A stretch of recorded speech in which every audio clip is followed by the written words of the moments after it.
เป็นธร อันที่พระผู้มีพระภาคเจ้าได้ตรัสไว้ดีแล้วสันนิธิโกเป็นสิ่งที่ผู้ศึกษาและปฏิบัติพึงเห็นได้ด้วยตนเองอาการิโกเป็นสิ่งที่ปฏิบัติได้และให้ผลได้ไม่จำกัดการเอหิปัสสิโกเป็นสิ่งที่ควรกล่าวกับผู้อื่นว่าคำจงมาดูเถิดโอปะนัยโกเป็นสิ่งที่น้อมเข้ามาใส่ตัวปัจจัตตังเวทิตาโพวิญโยหิเป็นสิ่งที่ผู้ก็รู้ได้เฉพาะตนจะยามีข้าพระเจ้าบูชาอย่างยิ่งจะเพราะพระธรรมนั้นอาหังธัมมังสิราสามิข้าพระเจ้าขอนอบน้อมพระธรรมนั้นด้วยเสียงกล่าว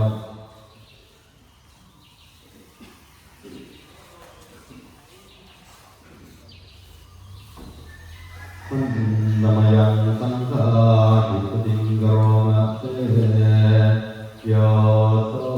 สุปฏิปันโนภะคะวะโตสาวกสังโฆทรงสา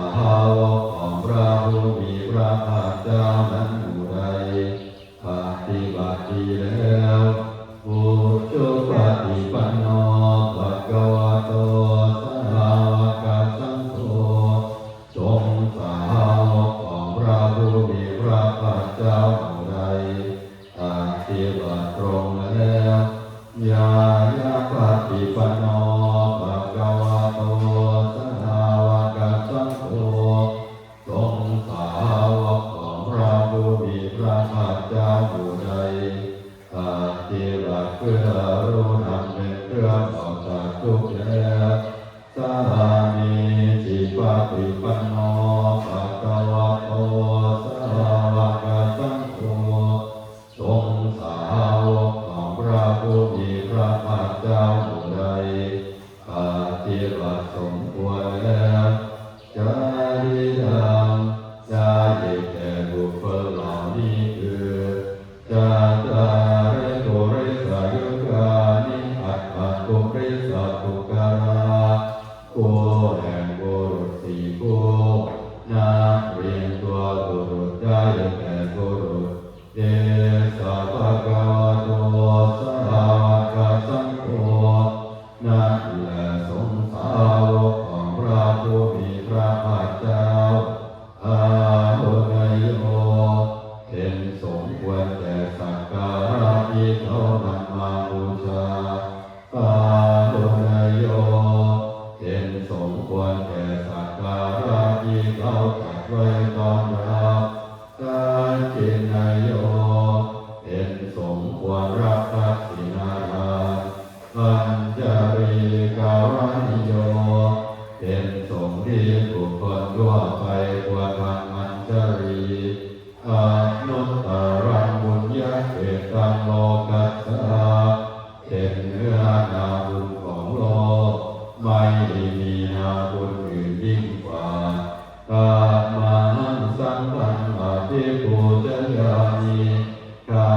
พระเจ้าบูชาอย่างยิ่งจะเพราะพระสงฆ์หมู่นั้นอามาสังฆังศิราสานามิข้าพระเจ้าขอนอบน้อมพระสงฆ์หมู่นั้นด้วยเสียงกล่าว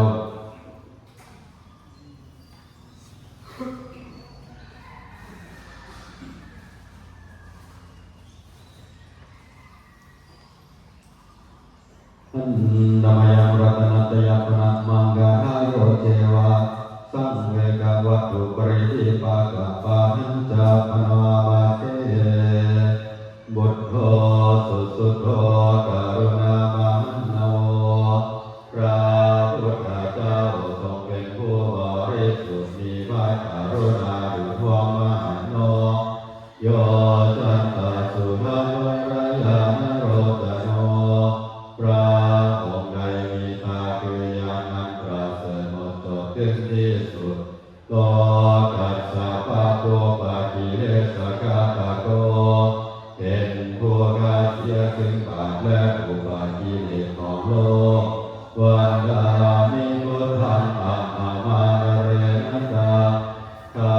พระเจ้าไหว้พระพุทธเจ้าพระองค์นั้นโดยใจเคารพเพื่อธัมโมปาริโกวิยตัสสะสัตตุโนพระธรรมของพระศาสดาสว่างรุ่งเรืองเปรียบดวงประทีปโยมัคคะปะกามัตถะเทระปิณณโตสัมเนกะเทคือมรรคผลและนิพพานส่วนในโลกุตตะโลสัตตะรัตติปันโนซึ่งเป็นตัวโลกุตระและส่วนใดที่ชี้แนวแห่งโลกุตระนั้นวันดามิธัมมังอะมาจเรนะตาข้าพระเจ้าไหว้พระธรรมนั้นโดยใจเคารพเพื่อสังโฆสุเดชะพยาธิเกตสังหิโตพระสงฆ์เป็นนาบุญอันยิ่งใหญ่กว่านาบุญอันดีทั้งหลายโยติทาสันโตสุขตานุโมทโกตรัสรู้ธรรมพระสุคตหมู่ใดโลลัพพะมิโนภริโยสุเมธัสโสเป็นผู้ละกิเลสเครื่องโดยเป็นพระอริยเจ้ามีปัญญาดีวันดามีสังฆังอะมามาเรนะตาข้าพระเจ้าไหว้พระสงฆ์หมู่นั้นโดยใจเคารพเพื่ออิเทวะเนกัปปะติโกจันทยตังวาตุตายังวังกัจจตาปิสัมปทาตุญญังมายายังมานาสัพพะปัตตวามาหันตุเวคัสสะภะภาวะสิทธิยาคุณในที่ข้าพเจ้าผู้ไหว้อยู่ซึ่งพระรัตนตรัยอันควรบูชายิ่งโดยส่วนเดียวได้กระทำแล้วเป็นอย่างยิ่งเช่นนี้ขออุปัฏฐาวะทั้งปวงจงอย่ามีแก่ข้าพเจ้าเลยด้วยความสำเร็จอันเกิดจากบุญนั้นอิทาภะภะโตโลเกอุปันโนพระ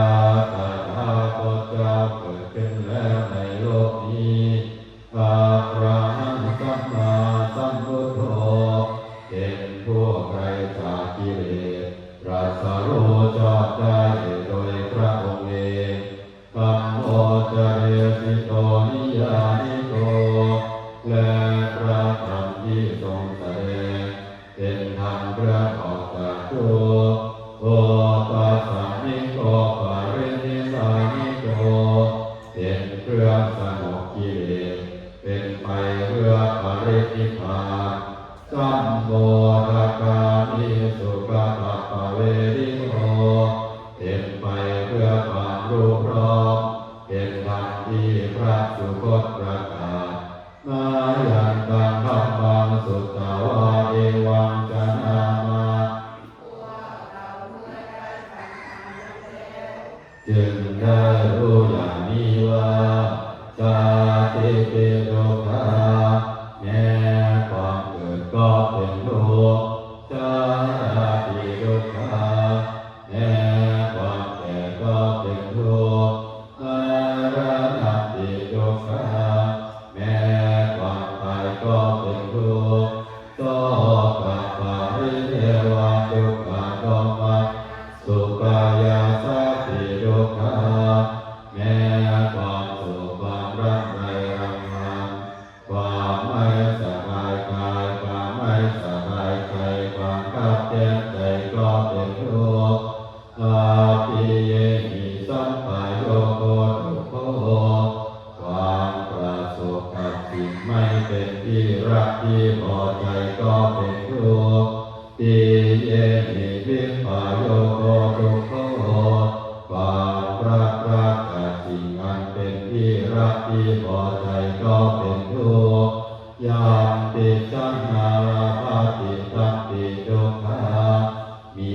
ความปรารถนาสิ่งใดไม่ได้สิ่งนั้นนั้นก็เป็นทุกข์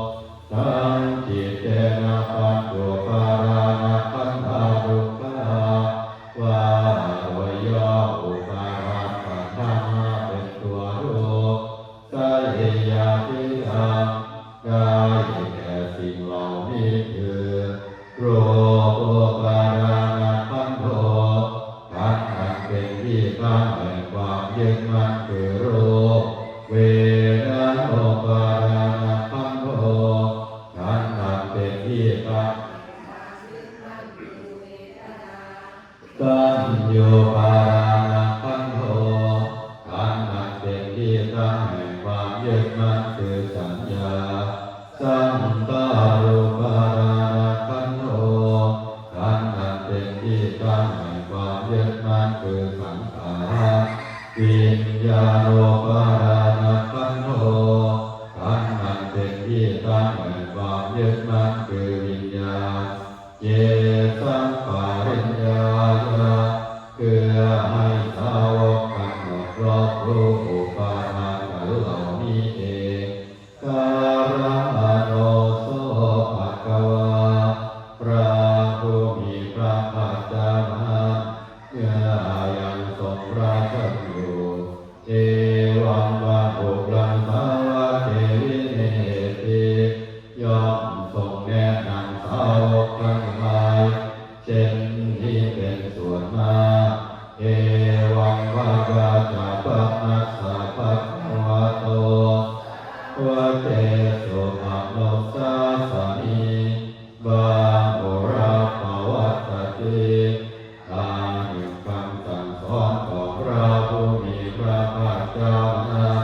ส่วนมากย่อมเป็นไปในสาวกทั้งหลายมีการจำแนกอย่างนี้ว่าโรปังอนิจจังโรไม่เที่ยงเวทนาอนิจจาเว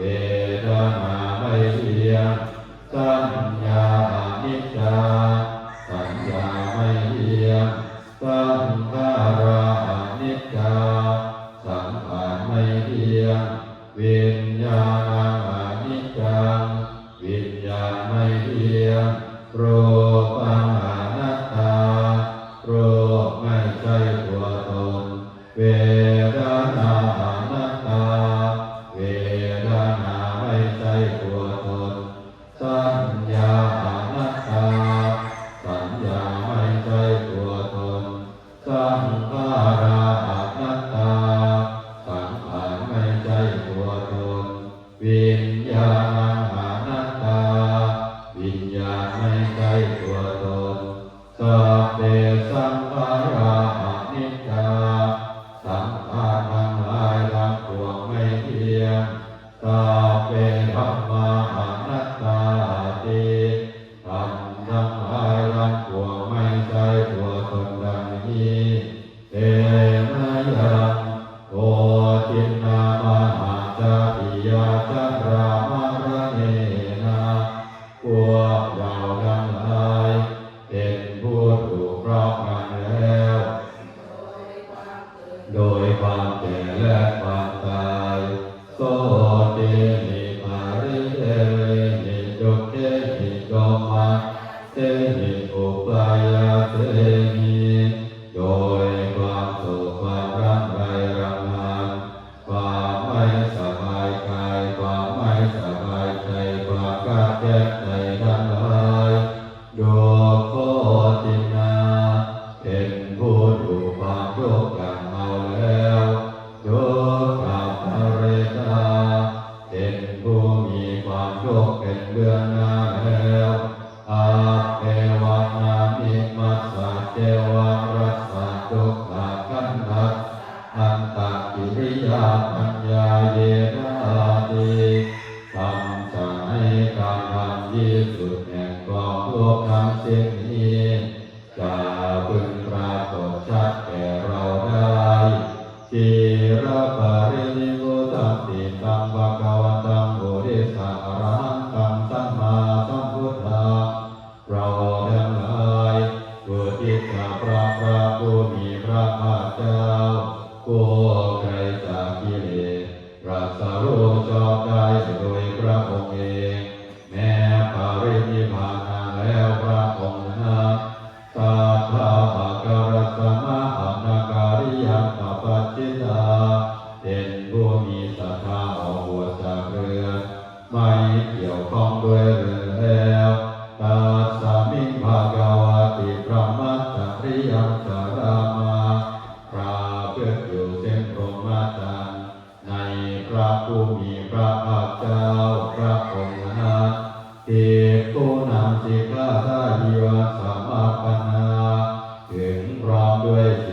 และทำเป็นเครื่องเลี้ยงชีวิตของภิกษุทั้งหลายตังโนบรมจาริยาเยมาสักเทวะรัสสะโยคะพันธัสสะอันตกิริยายาสังวัตตัวขอให้พรหมจรรย์ของเราทั้งหลายนั้นจงเป็นไปเพื่อการนำที่สุดแห่งความทุกข์ทั้งสิ้นนี้เถิด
นายังกังคณิกาตเวกาปะทังวรามาเสปาติสังขายโยนิโสจิวรังมณิเสวามิยาวะเดวะสิตตาปฏิฆาตายะบุญมัสสะปฏิฆาตายะรังสามาตัสสะวะตาสัพพะติริสัพพะสัมปัสสะนังปฏิฆาตายะยาวะเทวะนิริโกปินาปฏิจารณะทังปฏิสังขายโยนิโสปินดาปาตังปฏิเทวามิเนวะทาวายานะมันดายานะมันดานายานะวิภูสานายายาวะเทวะอิมัสสะกายะสัพพิติยายาปานายาวิสุปาราปิยาพระมจาริยาโลกนายาเยติปุรานันตเวดานังปฏิหังคามินาวัตเวดานังนาโอปะเรสามิยาตาราชเมภาวิสัตติอานังวัจจตาจัพพะสุวิหารโรจาติปาติสังขายโยนิโสเตนะสนังปฏิเทวามิยาวะเทวะสิตัสสะปฏิฆาตายะวุญอัสสะปฏิฆาตายะดังสามากัสสาวะตาสัพพะติริสัพพะสัมปัสสะปฏิฆาตายะยาวะเทวะโอตุปริสยาวิโนดานังปฏิรานารามัคคังปฏิสังขายโยนิโสกิรานะปัจจัยเทสัจจาปริกาลังปฏิเทวามิยาวะเทวะอุปัฏฐานังเวยาปาทิกาเวดานานังปฏิฆาตายะอาภยาปัจจปรมัตถายาติอันนามยังเอวตาดีนังปฏิจานังกโรมาเสยาเดวตาสันติวิหารวาสินีตุเตกะเรโกติกะเรตาหิตาหิตาธรรมดาเนนะภวันตุโพธิตาโสติกะโรเตหะวิหารมันตเรเทราจามัสสานาวกาตติกโวสารานิกาดานาปฏิอุปาสกากามาจเตสามิกามาตยิสราสาปานาโหตาสุขิตาภวันตุเตกาลาภูชาเยติตาอันดาสัมภวาสัมเสราชาตาอาตาว